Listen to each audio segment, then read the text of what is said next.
11월은 감사하는 달이기도 하고 또 교회에서는 감사 훈련을 많이 시킵니다.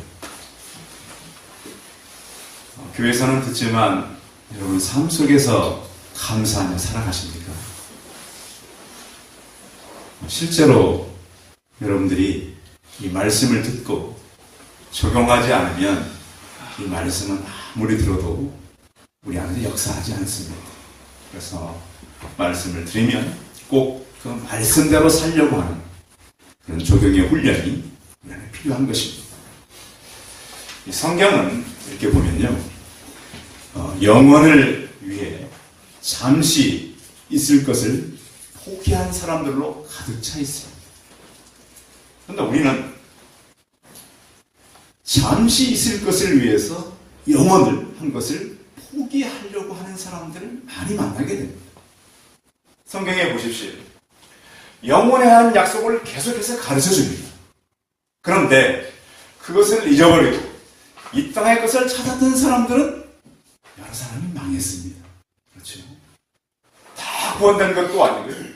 다 감사한 것은 아닙니다. 성경에 보면 많은 사람들이 영원한 가치를 깨닫고 우리가 영원치 않은 가치를 버려야 될 것을 말씀합니다. 성경을 알면은 영원하지 않은 가치를 계속 버리게 되는 거예요. 그게 어떻게 되느냐? 집사님께서 기도하시다가 말씀하셨는데요. 사람이 새로워지는 거예요. 왜? 영원하지 않은 것을 계속 버리고 영원한 가치를 찾다 보니까 사람이 날마다 새로워지고 해마다 새로워지고 변하게 되는 것입니다. 그러나 이 땅의 것을 찾는 사람들을 보십시오. 1년이 가도 5년이 가도 10년이 가도 절대 사람이 변하지 않습니다. 성도 여러분, 오늘 말씀 안에서 우리는 영원한 가치를 찾고 우리의 감사가 영원한 감사로 변해 가시기 바랍니다. 때로는 우리가 이렇게 말씀을 들어도 우리의 삶이 십자가의 고난과 같은 그런 삶이 조질 수 있습니다. 울며 씨를 뿌려야 됩니다. 과연 이 씨가 잘 자라서 태어날 수, 열매를 맺을 수 있을까? 그런데 성경에 보면 심겨진 씨는 완전히 죽어야, 썩어져야 열매를 맺는 것이지 씨 그대로 있어서는 열매를 맺을 수 없는 것입니다. 성경의 원리는 내가 죽어야 열매를 맺게 되는 것이죠. 어떠한 고난과 어려움이 있어도 우리 입술에서는 하나님을 향한 감사가 나타나기 바랍니다. 이 감사를 처음에는 교회에서 많이 사용했는데요. 최근에 교육계에서 많이 사용합니다. 학교에서도 그러고요. 심지어는 병원 내에서도 이 감사를 실험한다는 거예요. 최근에 학교에서 독서와 감사에 대해서 연구하는 논문들이 많이 나오고 있는데요. 어떤 효과가 있는가? 학교에서 이렇게 학생들에게 시험 보기 전에 한 팀에게 몰래 너희들은 좀 감사한 일들을 생각하고 문제를 풀어라. 한쪽 팀에게는 좀 불만들이 많지, 원망스러운 일이 많지, 그리고 문제를 풀게 했습니다. 자, 어느 쪽이 좋은 점수가 나왔을까요? 네, 감사한 쪽이 월등히 낫다는, 그냥 표가 나는 게 아니고요. 월등히 낫다는 거. 그때부터 이것이 도덕적으로나 종교적으로나 필요한 것이 아니고 심리적으로도 엄청나게 미치는 거구나. 그래서 병원에서도 이런 걸 시험을 했대잖아요. 만성질환자들이에요. 만성질환자들. 일반 환자가 아니라 만성질환자들을 데려다가 한 팀에게 하루에 감사한 것 5가지씩을 실험했다는 거예요. 한 팀에게는 5가지씩. 만성질환자들이 무슨 감사한 것이 있겠어요? 찾아봐라. 찾아보니까 있더라는 거예요. 아프니까 자기를 도와주는 사람들이 생기고, 전에 관심 없던 사람들이 관심도 가져주고, 찾아오기도 하고, 염려도 해주고, 글도 보내고, 전에는 없던 일이잖아요. 그래서 나중에 이제 이 두 팀을 또 조사해보니까 어떤 일이 발생했냐면 결과는 놀라웠어요. 감사를 했던 이 집단들의 이 삶이 변해갔는데요. 이 긍정적인 마음들이 생기니까 그 힘들었던 만성 질환들이 나아지는 거예요. 그러니까 우리가 하나님을 믿는 사람들뿐만 아니라 하나님을 모르는 사람들도 적용했더니 이것이 효과가 커다라는 거예요. 그 성경에는 그래서 범사에 뭐 하라 그랬어요? 감사하라. 이건 명령이죠. 명령. 근데 우리가 하지 않고 살아갔다면 회개해야 될 것입니다. 회개와 후회는 다릅니다. 후회는 내가 잘못했어. 회개는 뭐죠? 삶을 바꿔가는 거예요. 내가 감사하지 않고 살았으면 감사해야 되는 거예요. 제가 그래서 그 노트를 몇 사람에게 줬잖아요. 아직도 제 서재에 몇 권의 노트가 남아있어요. 제 주변에 찾아오면 좀 심각한 분들에게 노트를 드립니다. 그래서 감사 제목을 3가지든지 5가지를 써라. 저는 집요하게 검사합니다. 물어보고. 그러면 바뀌었습니다. 상황은 그대로입니다. 어떻게 보면 상황은 물어보면 그때보다 더 복잡하고 안 좋은 일이 생길 수 있어요. 근데 뭐가 바뀌었느냐? 감사하는 사람이 바뀌는 거예요. 받아들이는 것들이 바뀌어요. 우리는 오늘 시편을 다 우리의 어떤 생각으로는 이해할 수 없습니다. 그래서 언젠가도 보니까 이 시편에 대해서 이해하려면 시편의 주인공에 대해서 이해하지 않고는 시편을 다 이해할 수가 없어요.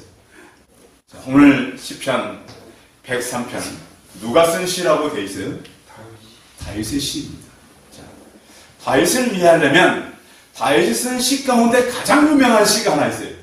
기억하십니까? 시편 23편 1절에 어떻게 시작되죠? 여호와는 나의 목자신 내가 부족함이 없으리로다. 1절만 보면 굉장히 환경이 편하고 좋을 때 쓴 것처럼 느껴질 수 있어요. 성경학자들이 보니까 시편 23편을 쓸 때 이 다윗의 심정은 모든 것을 거의 잃어버리고 쓰라린 상황 속에서 주님이 손을 내밀어서 건져주지 않으면 안 되는 그때에 이 시편을 썼다는 거예요. 그러니까 너무 감사해서 쓴 것이 아니라 너무 고난스럽고 너무 힘들어서 그 이유가 5절, 6절에 나오거든요. 그래서 시편 23편을 보면 주께서 원수의 목전에서 내게 상을 차려주시고 그 상이 무슨 상이죠? 무슨 상이에요? 밥상이에요. 밥상. 하늘의 상이 아니라 그냥 밥 먹을 상을 차준다는 거예요. 마치 다윗에게 다가왔던 하나님은 목자의 하나님이 아니라 집 주인처럼 표현되고 있어요. 주인의 의무는 성경에서 굉장히 특별하게 나타나는데요. 아무리 나쁜 일을 하고 도망한 자라도 고대 근동의 문화에서는 집에 들어오는 손님에 대해서는 목숨을 걸고 지키는 것이 그들의 문화였어요. 그래서 우리는 이 창세기에 보면 소돔성에 롯의 집에 천사들이 찾아왔을 때 이 소돔 바깥 사람들이 그 사람들을 내놓으라 그러잖아요. 그렇죠? 우리가 상관하겠다. 그러니까 롯이 뭐라 그래요? 차라리 우리의 딸들을 데려가고 그 손님을 내버려둬라. 이게 가능한 얘기예요? 근데 고대 근동에서 문화가 우리 집에 들어오는 손님에 대해서는 내 생명까지라도 바쳐서라도 지키는 것이 그들의 문화였다는 거예요. 그 집 주인이 다윗을 지켜주는 거예요. 내 평생의 선하심과 인자하심이 평생 나를 따르리니. 이 따른다는 말은 전에 우리 드라마 추노 있었죠. 추노. 추노는 뭘 잡으러 다니는 사람이죠? 노예를. 자, 노예를 발견하면 언제까지 쫓아가요? 끝까지. 이 정녕 나를 따르니 이 말이 끝까지 쫓아온다는 거예요. 끝까지 쫓아오는데 그 하나님의 선하심과 인자하심이 끝까지 따른다. 마치 도망가는 적을 추격하는 군인이, 자, 적이 도망가는 군인이 언제까지 쫓아갈까요? 잡을 때까지, 죽일 때까지 끝까지 적을 쫓아가는 거잖아요. 그렇죠? 이 정령 나를 따르는 이 말은 하나님께서 나를 끝까지 쫓아온다. 그의 선하심과 인자하심이 끝까지 나를 쫓아온다. 이런 시편을 남기면서 오늘 시편 103편을 통해서도 그 하나님은 다윗에게 어떤 하나님인지 같이 나눠보려고 합니다. 자, 1절 한번 같이 읽어봅니다. 103편 1절 시작. 내 영혼아 여호와를 송축하라. 내 속에 있는 것들아 다윗의 거룩한 이름을 송축하라. 송축하라는 얘기는 하나님을 영광을 돌리고 그에게 노래를 하고 찬송을 하라, 찬미하라 이 말입니다. 이 말은 그냥 단순히 찬미하라는 것이 아니라 내 속에 있는 것들아 다 그의 거룩한 이름을 송축하라. 그러니까 내 몸속에 있는 세포까지 내 전 인격적으로 내 전신으로 하나님을 찬송하라는 거예요. 왜? 그 하나님은 찬송 받으시기에 합당한 분입니다. 그 왜 찬송하기에 합당하냐? 자, 그는 내 영혼아 여호와를 송축하라. 그의 모든 은택을 잊지 말지어다. 다윗은 어릴 때는 목도왕이었어요.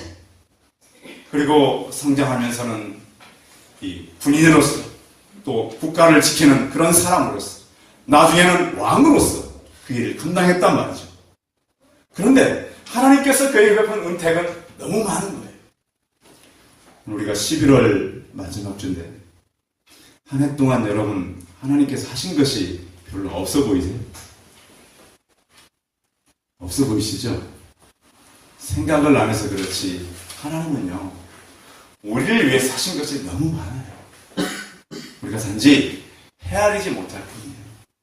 얼마나 하나님은 우리를 성실하게 일하셨는지 몰라요.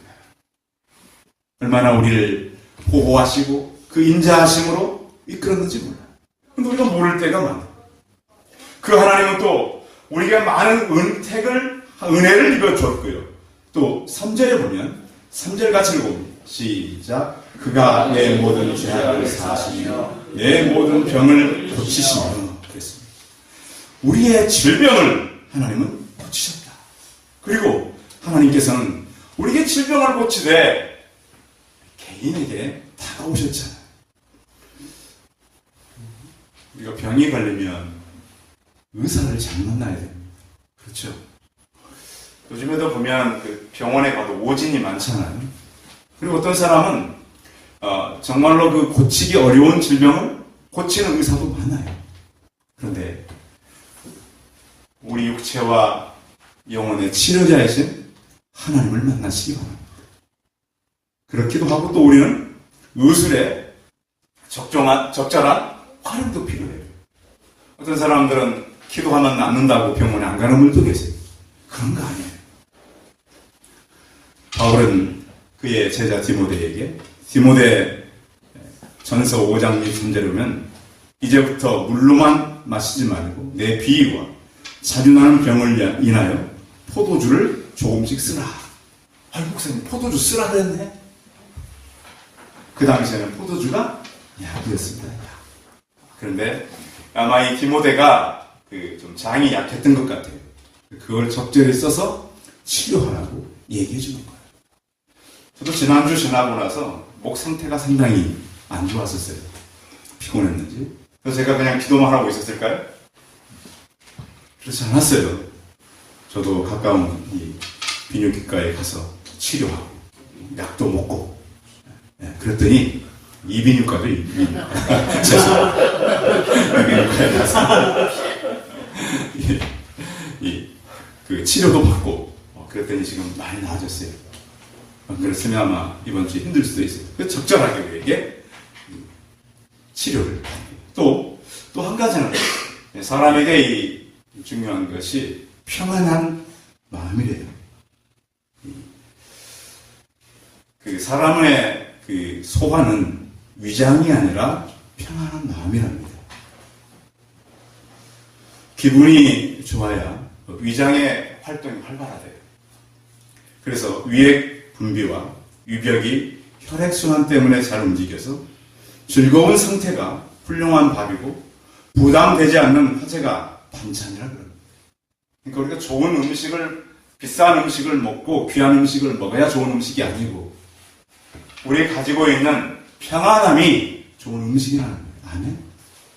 우리는 자꾸 귀한 거, 좀 액수가 좀 나가는 거, 그것을 먹어야 건강할 줄 알지만 그렇지 않다는 거예요. 마음의 평강이 진정한 음식이라는 거예요. 성도 여러분, 우리가 감사, 마음의 평강이 있기를 바랍니다. 또는 우리가 해야 될 것은 하나님을 믿어야 된다는 거예요. 출애굽기 15장 1절에 보면 너희가 나의 하나님 나 여호와의 말씀을 청중하고 나의 보기에 의를 행하며 내 계명에 귀를 기울이며 내 모든 규례를 지키며 내가 애굽 사람에게 내린 모든 질병을 하나도 너희에게 내리지 아니하리니 나는 너희를 치료하는 하나님이시라. 여호와 라파의 하나님. 하나님은 치유도 하세요.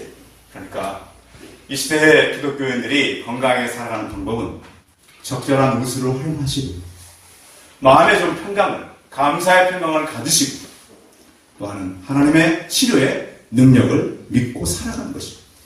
그래서 하나님은 우리를 고치시는 하나님, 죄악도 고치시고 질병을 고치시는 살아계신 하나님, 영원한 하나님으로 믿고 살아가시기 바랍니다. 그 하나님은 우리의 생명을 구원하신 구원의 하나님인데요. 어떻게 우리를 구원했는가? 4절 말씀이죠. 4절 읽어봅니다. 시작. 내 생명을 하늘에서 생명하시고 인자와 인율로 하늘 씌우시며. 아멘. 여기까지. 우리의 생명을 어디에서 구속하셨어요? 파멸이 뭐죠? 파멸은 영원히 살아날 수 없는 멸망이에요. 회복될 수 없는 거예요. 우리는 때로 좌절하고 절망하고 낙심할 때가 많아요. 세상의 문제와 질병과 위기로부터 우리는 많은 어떤 마음을 빼앗기고 살아요. 하나님은 이 모든 것들을 다시 회복시켜 주셨어요. 파멸에서 구원해 주셨다고 했어요. 하나님은 우리에게 좋은 것을 주시는데요. 5절 읽어볼까요?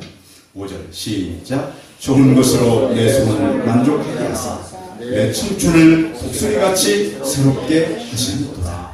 하나님은 주시되 어떤 걸 주셔요? 좋은 것. 좋은 것 주시지만 항상 최고의 것을 주십니다. 그러시죠? 하나님이 우리에게 주신 거면 그냥 좋은 것만 주지 않을 것 같아요. 우리에게 필요한 최고의 것을 주시는 그 하나님으로 믿으시기 바랍니다. 여러분, 하나님께 간구하는 기도 있으세요? 하나님 응답해달라고 기도하는 게 있으세요? 하나님께서 주시면 최고의 것을 주신다는 사실을 믿고 구하시기 바랍니다.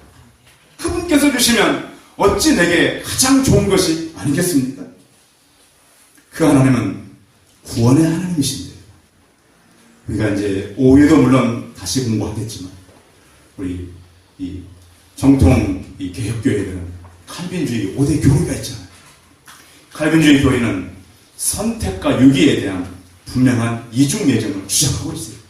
그래서 이것은 알미니안주의들과 반대를 해서 만들어지는 네덜란드의 지금도 이 꽃은 튤립입니다.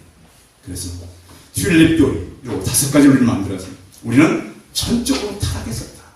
그래서 어떤 전적이란 말은 한 사람의 의지뿐만 아니라 감정, 지성, 신체까지 영향을 미쳤다. 이거는 아무것도 우리에게서 선한 것이 없어요. 전적으로 타락해서 우리 스스로는 구원받을 수 없어요. 그런 우리를 하나님께서는 무조건적으로 선택했어요. 어떤 조건을 가지고. 교회에 나오는 것이 조건 아닙니다. 어떤 사람은 그래요. 교회에 와야, 물론 교회에 와서 공동체 예배를 참여를 해야 되겠죠. 당연하게. 그러나 그것이 조건이 아니에요. 어떤 우리의 조건 때문에 선택한 것도 아니고 제한적인 숙제를 했다는 것. 이것에 대해서 거부 반응을 일으킨 분들이 참 많아요. 어떻게 하나님이 그 중에 몇 사람만 구원하냐? 바꿔 생각해 봐야 돼요. 다 죽어야 되는데, 다 죽어야 되는데 일부분만 구원했다면, 일부분만 구원한 사람들이 감사해야 돼요? 왜 저 사람은 안 구원하냐고 불만을 해야 돼요? 사랑하는 사람들이 그러니까 우리는 우리식의 구원을 생각하면 안 된다. 하나님 쪽에서 봐요. 또한 우리 성도는 견인을 해서 끝까지 참된 성도를 할지라도 일시로 타락할 수 있어요. 그러나 끝까지는 타락치 않는다는 것. 하나님께서 그를 붙들고 계시기 때문에. 그래서 우리를 영원한 구원, 파멸에서 우리를 생명으로 새롭게 하시는 그 영원하신 하나님, 그 하나님을 감사하라고 한 것이죠. 자, 새롭게 하시는 하나님은 또 이렇게 우리를 해주시는데, 우리의 청춘을 새롭게 하세요. 5절 같이 읽어봅니다. 5절 시작. 좋은 것으로 내 손을 만족하게 하사 내 청춘을 독수리같이 새롭게 하시는도다. 사람들이 이렇게 보면 좀 새로워지기 위해서 막 새로운 옷도 사고 그렇죠. 머리도 이렇게 새롭게 하고 또 이렇게 이렇게 새로운 자동차도 사고 쓰는 물건을 새롭게 구입하기도 하고. 그럼 좀 사람이 새로워집니까? 느낌은 좀 새롭죠, 그렇죠? 집도 새로 사거나 아니면 환경이 새로 바뀌면 좀 새로워지는 것 같아요. 그런데 사람은 절대 하나님께서 그를 만지지 않고는 새롭게 될 수가 없어요. 하나님께서 만지시면 하나님께서는 젊은이들에게 정열과 소망을 주시고 또한 늙은이들에게도 꿈을 주셔요. 그래서 사람이 새로워지는 거예요. 다윗은 하나님을 애굽에서 구원하신 하나님, 그 행위를 모세, 그 행사를 이스라엘 자손에게 알려주셨다라고. 그 후대에게 전했을 뿐만 아니라 그 하나님의 은혜는 우리에게 노하기를 더디하십니다. 성경에 다시 한번 보겠습니다. 8절 한번 읽어봅니다. 8절 시작. 여호와는 긍휼이 많으시고 은혜로우시며 노하기를 더디하시고 인자하시고 풍부하시다. 긍휼이 많으세요. 불쌍히 여기세요. 또 은혜가 많으세요. 노하기도 더디하세요. 에베소서 4장 26절 이하에 보면 분을 내어도 죄를 짓지 말고 해가 지도록 분을 품지 말고 마귀에게 틈을 주지 말라 그랬습니다. 물론 우리 모두는 분노가 없을 수는 없죠. 화가 나죠. 그러니까 화를 내지 말라는 건 아니에요. 화는 낼 수 있어요. 낼 수 있으되 화가 났을 때 그 분노가 오래되어서 그것이 마귀에게 틈을 주지는 말아야 된다는 거죠. 여러분, 그 사건 사고들 접해보면 그 사람들에게 분노가 참 많잖아요. 누구에게. 요즘은 시대가 그래요. 사람들이 분노가 많아요. 그래서 그 분노가 별거 아닌 것에 폭발을 해요. 그래서 별거 아닌 것들이 너무 큰 사건으로 바뀔 때가 많다는 것이죠. 그래서 우리는 그 분노가 사단과 결합을 한다는 것을 알아야 해요. 어떤 사람들은 자기가 한 행동을 기억치를 못하는 사람들이 많아요. 멀쩡해요. 기억도 굉장히 좋고 머리도 좋아요. 그런데 자기가 한 행동을 기억지를 못해요. 왜 기억지 못할까요?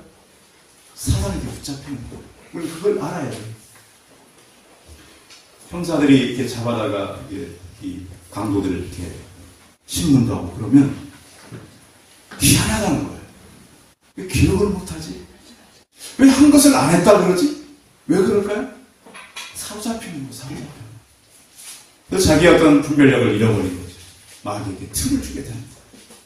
그래서 잠언 15장 1절에 보면 유순한 대답은 분노를 쉬게 하여도 과격한 말은 노를 격게 한다. 유순한 말과 우리가 또한 과격한 말을 구분해서 화를 품지만 분노를 심을 수 있도록 하지 말아야 되는 것입니다. 하나님은 우리에게 노를 오래도록 품지 않는다라고 오늘 성경은 말씀하고 있습니다. 그 이유가 하나님 우리를 영원토록 구원하시기로 작정하셨기 때문에. 잠언 16장 30절에 보면 노하기를 더디하는 자는 용사보다 낫고 자기의 마음을 다스리는 자는 성을 빼앗는 자보다 낫다 그랬습니다. 우리 하나님께 영원한 감사를 해야 되는 이유, 그 하나님은 우리의 잘못한 것을 영원히 품지 않는다라고 말씀하셨어요. 우리의 죄를 그대로 갚지 않는다고 하셨기 때문이에요. 자, 11절 마지막 절 같이 읽어봅니다. 시작. 이는 하늘이 땅에서 높은 같이 그를 경외하는 자에게 대인자하심이 크십니까. 아멘. 하나님께서는 우리의 죄를 영원히 품지 않으세요. 잊어버린다 그랬어요. 동에서 서가 먼 것처럼 그것을 멀리 하겠다 그랬어요. 그래서 우리는 하나님께로부터 고침을 받을 수 있어요. 질병도 고침받고 죄로부터 고침을 받아요. 그런가 하면 하나님은 우리를 구원하신 영원한 하나님이십니다.